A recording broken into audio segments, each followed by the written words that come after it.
Hi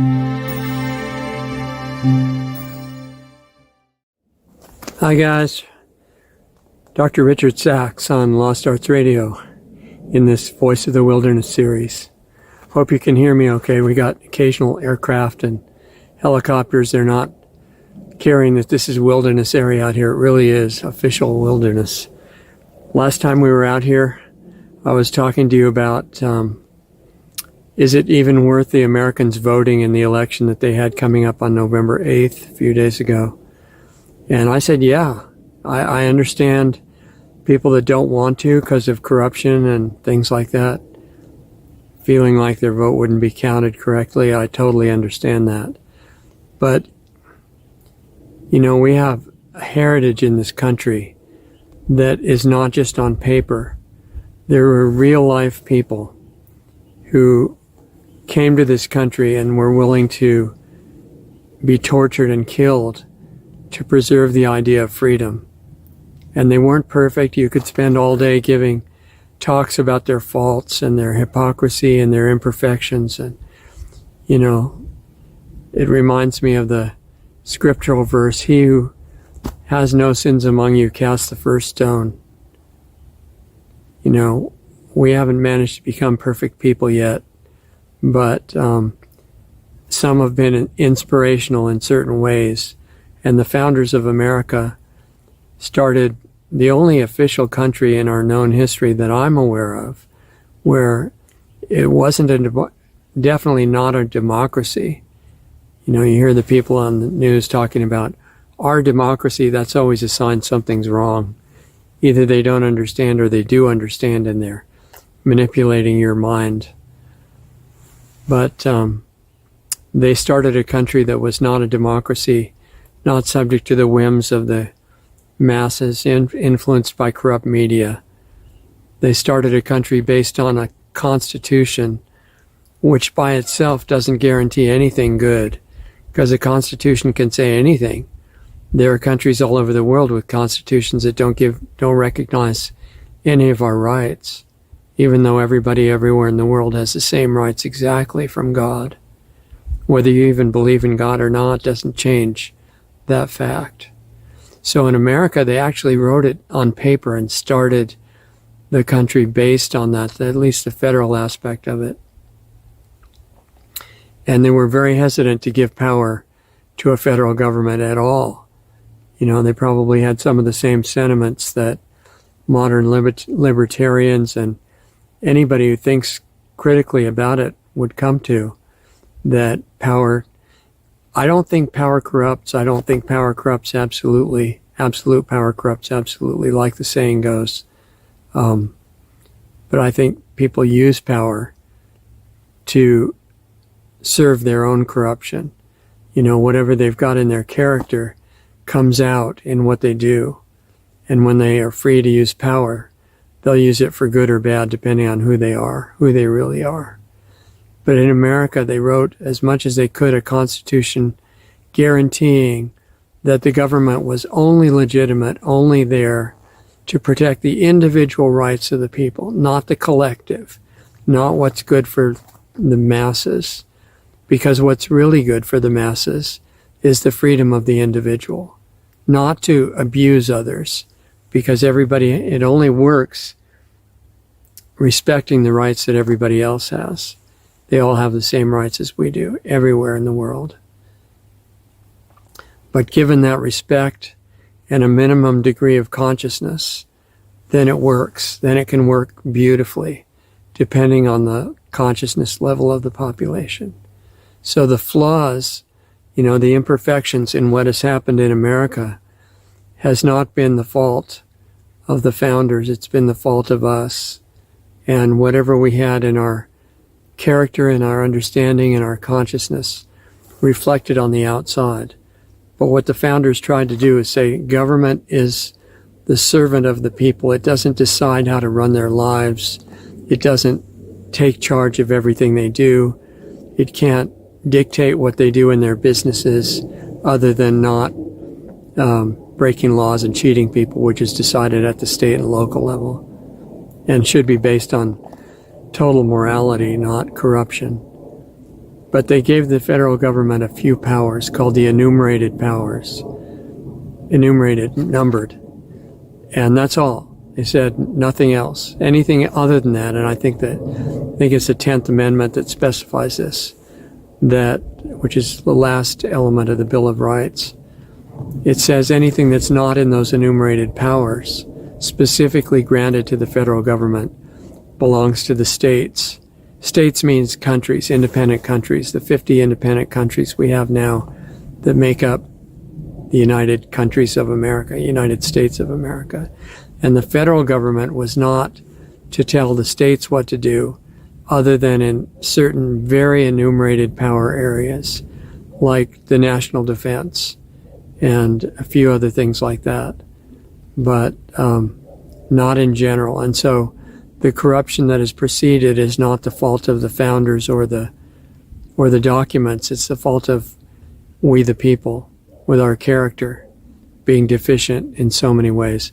And I'm sorry for the glare of the sun. I couldn't find a good angle. Try to stand in the way of the sun. Maybe that would help. And I've had comments before saying, why don't you find some level ground? Well, there's not a lot of level ground in this wilderness area. How's that? I'm kind of blocking the sun for you. So I'll try not to trip over the rocks too much, but that's what's going on. So elections are intended to allow a peaceful transfer of power with honest sharing of information so that you can cast your vote for the right people to represent you in government to carry out essential functions, like on a federal level, national defense. That does not mean, in the corrupt version we have now, of going into other countries and overthrowing their governments, like the U.S. did in the one that's a theater of war right now. I don't know if I can mention it, because this is the part of the video that'll go to all the platforms, and I don't want it to disappear, if possible. You know, national defense is supposed to be actually national defense. It's an amazing concept, right? It means if somebody's attacking your country, you defend it. And then the militias, the National Guard, which became the National Guards, I guess, or evolved into that, have to stand up all over the country in the local areas for the defense of civilization of the country. And although, you know, I really like John Lennon, and there's a reason he had to be taken out. He was brilliant and had a vision of worldwide cooperation and love and mutual respect.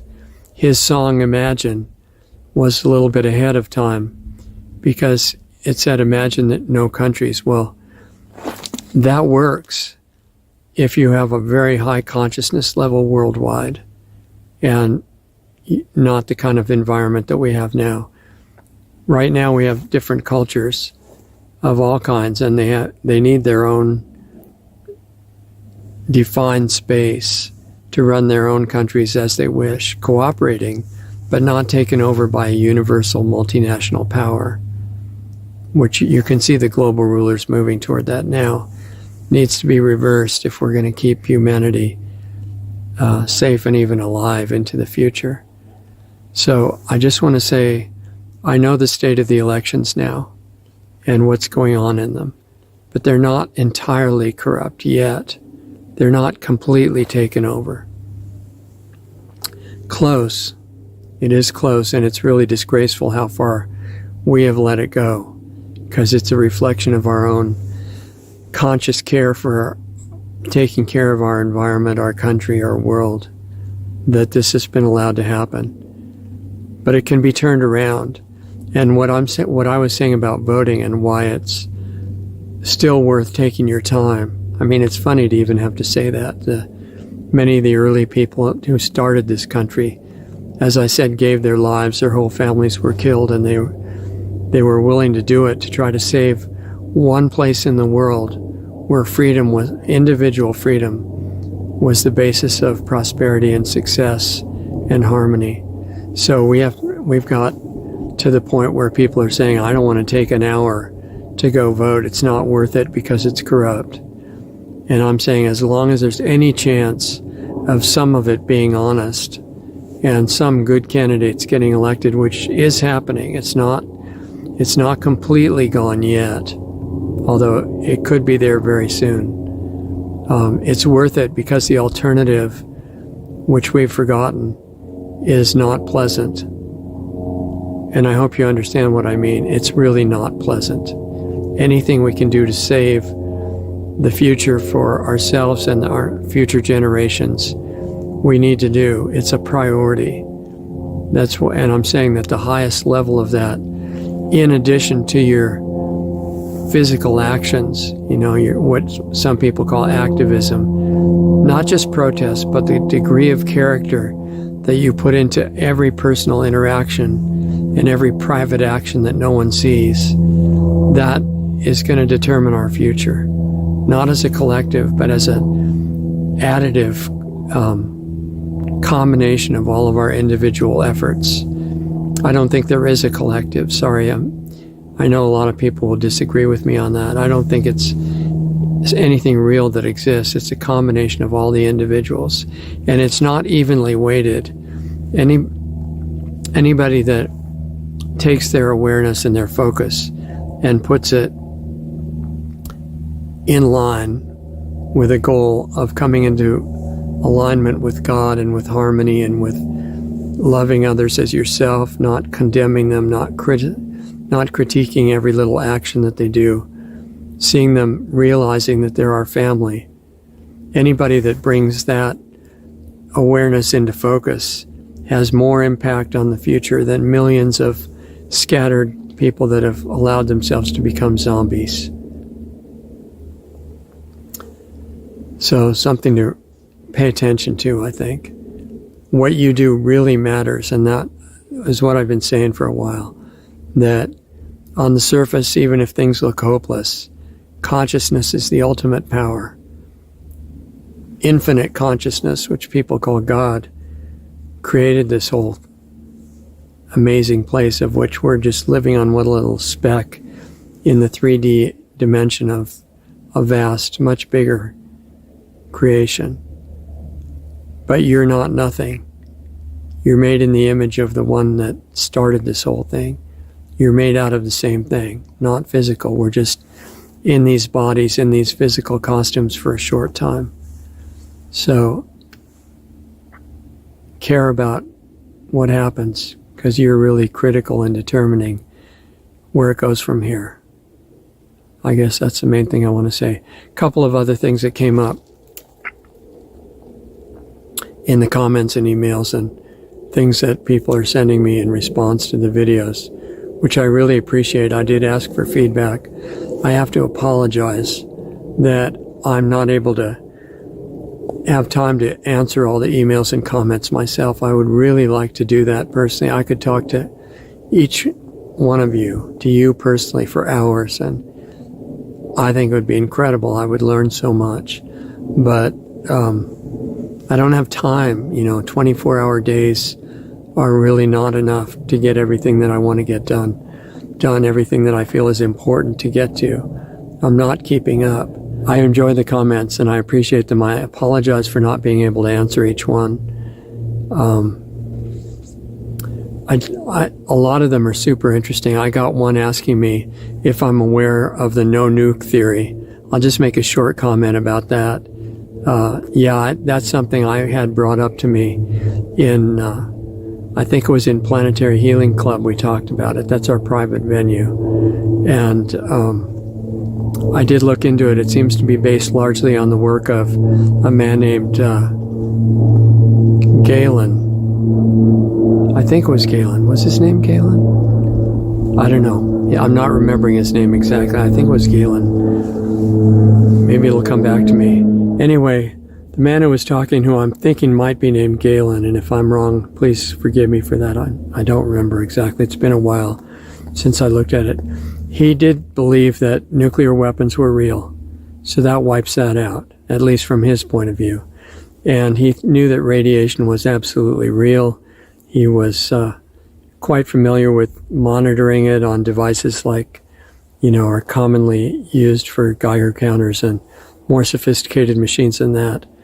But he thought that radiation itself was completely harmless. And I think he was sincere in that. He would go into demonstrations and eat radioactive material and say, see, this isn't hurting you. Very sincere, but I think quite wrong. As I said in recent post on one of the other replies to a comment that I put up,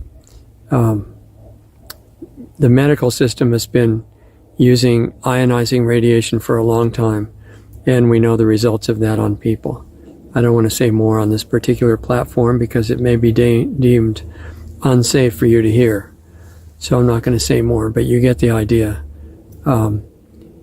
Just because something doesn't make sense to us and we don't understand it doesn't necessarily mean it doesn't exist. So there's an ego involvement there. And the attitude of real science, which has largely been lost by most of us, is question everything. Our goal is to find what's true, not to prove we're right. That's a sub-nursery school maturity level. You know, if we find out that we're wrong, that's great, because, and I really try to live this, you know, have no illusion that I'm right about everything. And I've had so many brilliant understandings and plans that have turned out to be completely wrong. And it's a constant process of evolving toward seeing more and more of what's true. Real scientists understand that and follow it. They don't fight about who's an idiot, who's right, whose point of view has to be correct. That's not what it's about. So stay open. Okay, guys, sorry for all the air traffic today. It's a nice day, and all kinds of helicopter tours are happening over the wilderness. But as I was saying, the attitude of science is show me what's true. I don't care if I need to change my point of view. I'll do it in a minute. If I see something is true and I need to be corrected, that's fine. It's the same attitude with spiritual quest to find out what's true on a deeper level about consciousness. We're not here to defend a point of view. If you are, you're stuck, you know. And so looking at the situation that we're in, connected with the elections we were talking about, the world is in a real serious situation right now. It's basically in the hands of murderous global rulers all over the planet, including in the U.S. And it's not at a point where this can be overcome by force. And I think, in fact, as far as I can tell, the rulers would really like us to try to correct this by force. And then they could justify the use of the weapons they haven't shown us yet.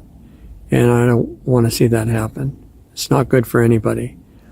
But there is a way to change so-called physical reality that we've talked about before. And it has to do with consciousness. So that's what Planetary Healing Club's about. That's why we started it. And I wish it had somebody who had mastered consciousness in charge of it. Couldn't find anybody like that. Not that I've met in this lifetime, physically. So, you know, I'm just trying to do the best I can to facilitate that meeting every week. It's live in person. You know, the people that have asked me, don't you have time for a phone call? I do some little bit of private consulting and private sessions on phone or Skype, but those have to be very limited because I'm working all the time and I have a lot to do. So the chance for interaction that we can use live is Saturday nights U.S. time, Planetary Healing Club meetings. And our focus, although we can talk about, you know, I have a PhD in health science. I have a long background, long before the university involvement that I've had in studying natural health alternatives and lifestyle changes that can change aging and your susceptibility to degenerative disease. This was happening before I was a university student in the 60s. And I can share that. We can share about world events and personal relationships and stuff, but our main focus is on doing the work of changing consciousness. And what's interesting and encouraging about it is that when you do that inside yourself, you're actually affecting everybody else. You don't need to go and make an appointment and talk to them. And it affects even the people that would be completely unreceptive to talking to you anyway. It's amazing. And I'm anxious for us to get to a point of breaking through where we start seeing the changes around us in the so-called physical solid world. That's what Planetary Healing Club's are really about. So if you want to join us in that environment, you're welcome, you're invited. But I'll give you a forewarning, it's about work. Not grueling, stressful work that you hate. It's a work of relaxing and coming back into harmony with who you always were. Because you're somebody incredible. And here I'm not talking to the so-called collective or the whole group, everybody listening. I mean you. Whatever condition you're in, whatever condition your body is in, whatever you've gone through, whatever your family situation, you're a spectacular being. And I'm telling you that because it's true and because it's being suppressed. The global rulers want us to feel that we're hopeless and helpless and we need to be slaves for our own good. That was never true.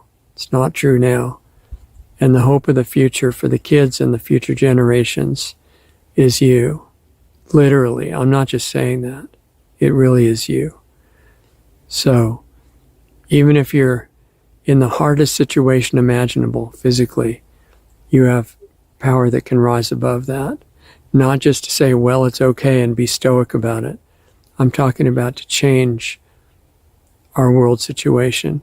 We've been walking around since the beginning with all the power in our own hands, not of our own ego, but from this reality called God that can flow through us, that is flowing through us now and is getting scattered through mind programs and our, false identifications with ego junk. That's all garbage that's filtering out the reality.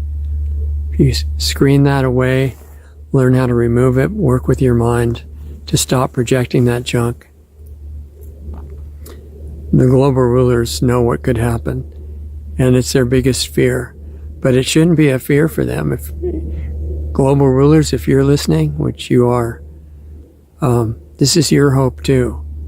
You can wake up. The direction you're going is not good for you. You do get devoted to evil. It's not building yourself a good future. I'm being real polite here. So this is for anybody. I invite world rulers. I invite public health officials, anybody, no matter what your situation. Us regular old people, we're all regular old spectacular spirits identifying with all kinds of limitations that were never true. Learn how to break out. Help us break out. Because you might do it way before me or other people, and then you can help us. It's not a competition in a negative sense. It's a competition in a sense of caring about each other, loving each other as yourself, because we're that close of a family. It's the best I can think of that we could do, and we should use our time well. So, I was going to make another part of this video to detail some of the nasty details of corruption and the election and what's going on in the world, but you know about that stuff. You know about enough of it to be aware of the kind of stuff that's happening. What's really missing is the antidote. And although I agree with people like David and Alex and others who have said, Chris, peaceful mass non-compliance with suicidal or harmful orders. I agree about that. But what makes that happen and what makes it have good results instead of being ignored? Consciousness.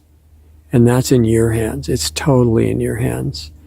You have so much potential freedom right close, right beyond the facade, right beyond this thin screen that is separating you from who you really are, which would be a whole different life experience for all of us. That's the urgent action waiting for all of us, is to change inside ourselves. It's been tried for a long time, but it's never been done the way I'm talking about, on the scale that we need it done now. And I'm asking you, if you want to, even if you don't join us in Planetary Healing Club, do it on your own. Just do it. Time is passing. Your time in this physical body is really short. 100 years is like nothing, and you don't realize that till you get to the end of it. So be wise. Realize it now. I hope that makes some sense. I wish I could explain it better. That's my best effort for the moment. And I'd like to meet you there. If you have questions about what we do, I think I've kind of explained it, but if you have questions, feel free to email or comment, and I'll try to put more in another video. Occasionally I get time to answer an individual email or comment. I'm doing the best I can on that, but I'm way behind, and often not able to. So that, other than private consulting sessions that I do, but not very many, the live interaction opportunity is in planetaryhealingclub.com. So that's why I'm letting you know about that. Okay, however you decide to do it, don't underestimate your own value and the power of what flows through you. You're holding it in your hands, and the world needs it right now. You're incredibly important. So get your body in good shape too. That helps a lot with the inner work. So anyway, I deeply appreciate you. We're a very close family, and we will eventually remember that. Thanks for being here. I really love and appreciate you. Thank you. And we'll see you next time.